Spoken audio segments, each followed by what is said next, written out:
Hi guys, and welcome back to my channel. So in today's video I'll be doing this little demo review for you guys on this half piece wig by Koko Couture, and this wig is called KENDALL half wig and it's in black, and this packaging is absolutely amazing. It's like a pull out drawer, which I really like, and then the wig's just laying in there, and then the packaging is good how it's packed for like shipping and stuff. So I'm just gonna undo that for you guys quickly. And also this wig is absolutely amazing. I love how it has layers because it will just blend through with my hair because it is quite short. And the clips on this, so it's got a one grip there and then two clips at the side for very secure application and stuff like that. And then at the back it's also got a grip as well, so that is a plus for me.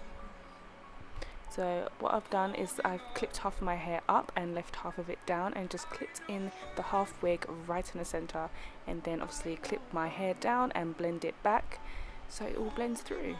So here it is, and the half wig is meant to be there. You cannot see it at all, which is really good. And then like obviously you can see the layers, they blend in well. I hope you all enjoyed this video. Thank you guys.